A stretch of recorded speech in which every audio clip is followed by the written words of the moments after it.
Hey guys, good morning, welcome back our new blog. कैसे हैं आप सब? आई होप आप सब बहुत अच्छे होंगे। मैं भी अच्छी हूँ। तो आज की सुबह हो गई और सुबह सुबह ही करने लगे थे हम योगासन।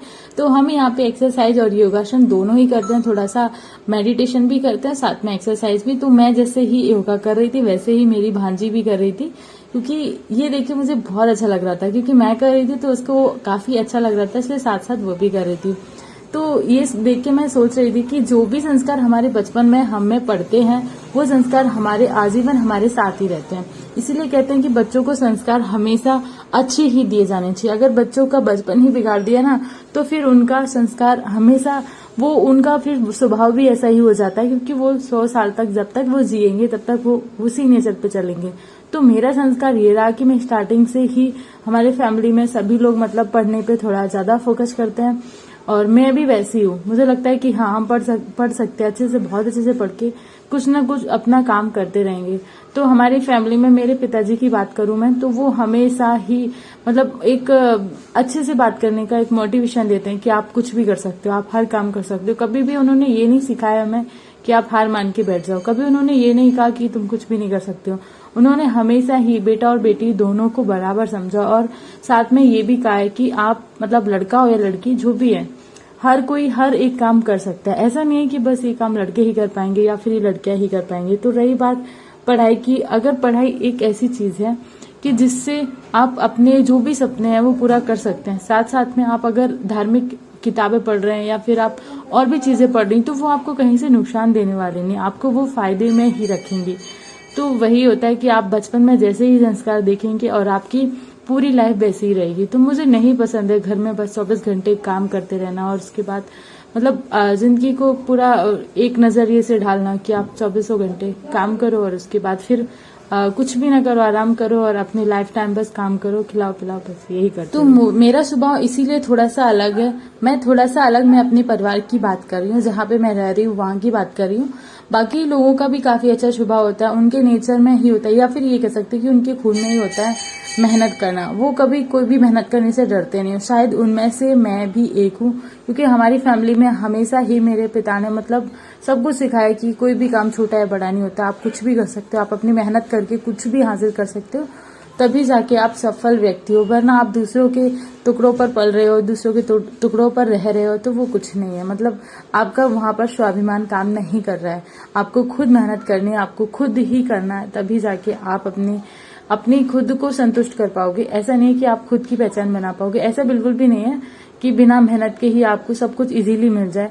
हाँ, मिल जाएगा, खाना पीना कपड़ा और मकान, ये चीजें तो मतलब हमारी एक बेसिक जरूरतें हैं, वो तो कहीं ना कहीं से हमें मिलती रहेंगी। लेकिन हमारा स्वाभिमान वो हमें कहीं से नहीं मिलेगा, वो हमें हमारी मेहनत के बाद ही मिलने वाला है। हाँ, अगर आप बस इसी चीजों में संतुष्ट हैं, जैसे रोटी कपड़ा और मकान और खाना, तो मतलब खाने का मतलब रोटी आएगा, तो रोटी कपड़ा मकान, अगर आप इन सब से ही संतुष्ट हैं तो आपके लिए इतना ही इनफ है। आपको कोई भी मेहनत करने की जरूरत नहीं है, आप कुछ भी ना करो तो भी चल जाएगा। लेकिन अगर आपको लगता है कि आप करने लायक हो, आपको भगवान ने 2 पैर हाथ अच्छे से दिए हैं, इसीलिए दिए हैं कि आप खुद का कमाओ खुद का खाओ। का मतलब ये होता है कि खुद कमा रहे खुद खा रहे। ये नहीं होता है कि आप जैसे अब जिनके पास कुछ भी नहीं है उनको मजबूरन कुछ ना कुछ करना ही पड़ता है। लेकिन हाउस वाइफ का ये होता है कि उनको रोटी कपड़ा मकान मिलता रहता है, लेकिन साथ में अगर वो अपना आत्मसम्मान बचाना चाहती हैं तो उनको खुद मेहनत करके कुछ अपने खुद के काम स्टार्ट करने होंगे। जैसे वो छोटे काम या बड़े काम मैटर नहीं करते कि कौन से काम वो कर रही हैं, पर काम वो अपने ही करेंगी, तो उनका स्वाभिमान अलग होगा। और बाकी सब अगर बस चल रहा है, खा पी रहे हैं, बना खिला के बस कर रहे हैं, एक हाउस वाइफ बन के रहना, वो चीज अलग हो जाती है। तो मुझे कहीं ना कहीं वो चीजें कम अच्छी लगती है, और इसीलिए मुझे लगता है कि मैं मेहनत करूंगी, सालों साल मेहनत करूंगी, जितना टाइम लगेगा उतना टाइम मैं दूंगी, पर मैं प्रॉपर अपना पूरा फोकस करके अच्छे से मन लगा के पढ़ के और सिलेक्शन ले लूंगी। कहीं ना कहीं सिलेक्शन तो होगा। फिलहाल है मेरा पूरा टारगेट एसएससी पे, क्योंकि भाई थोड़े दिन बचे हैं एग्जाम की, और मैंने पूरा 1 साल से मेहनत करी है एसएससी सीजीएल के लिए, क्योंकि चारों सब्जेक्ट पे मैंने बहुत अच्छा फोकस बनाया। पर मैथ थोड़ा सा वीक रहा है स्टार्टिंग से, क्योंकि वो सब्जेक्ट मैंने छोड़ दिया था 10th के बाद, तो इस वजह से 10th में भी मेरे पास मैथ नहीं था। 10th के बाद नहीं कह सकते, 8th के बाद ही मैंने छोड़ दिया था।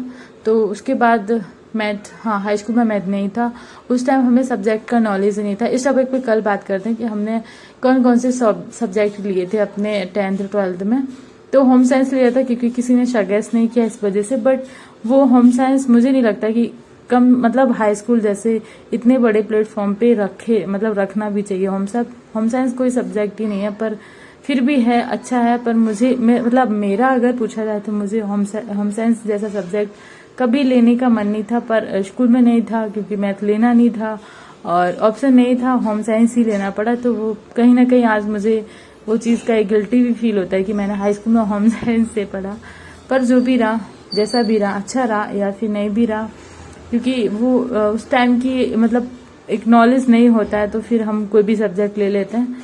पर अभी हमें पूरा नॉलेज है, हमें पता है कि हमें कौन सी बुक्स पढ़नी है, हमें एसएससी के लिए कौन सी बुक पढ़नी है, हमें आरपीएफ के लिए कौन सी बुक्स पढ़नी है, या फिर एनटीपीसी की वैकेंसी आ गई है तो उनके बारे में भी अगर पढ़ रही हूँ तो मैं क्या पढूं, कैसे पढूं, कहाँ से पढूं, सारा नॉलेज लेके फिर मैं स्टार्ट करती हूँ। बीच में मैं कहीं पे भी स्टार्ट नहीं करती। ये सारी चीजें मैं इसलिए बता रही हूँ कि मैं किसकी तैयारी करी और क्या क्या मैंने कर लिया। क्योंकि एक दो कमेंट्स आ रहे थे और बोल रहे थे कि मतलब क्या पढ़ रहे हो, कैसे पढ़ रहे हो, और आपके पास तो इतना टाइम है। तो उनके बारे में मुझे बोलना था कि भाई रीजन ये है कि मैंने एसएससी की तैयारी करी है स्टार्टिंग से ही, पर मैंने फॉर्म अप्लाई किया है आरपीएफ का भी, क्योंकि वो मेरा एक ड्रीम है मुझे एसआई पोस्ट पे जाने का।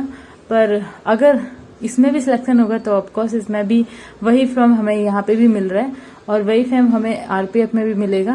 पर फोकस मैंने 1 साल से एसएससी का ही किया है। पर कुछ टाइम से मैंने अपना टारगेट चेंज कर दिया था क्योंकि मुझे आरपीएफ का तैयारी करना था। और अभी भी मैं एसएससी का भी एग्जाम दूंगी और उसके बाद मेरा आरपीएफ का भी एग्जाम है, तो वो भी मैं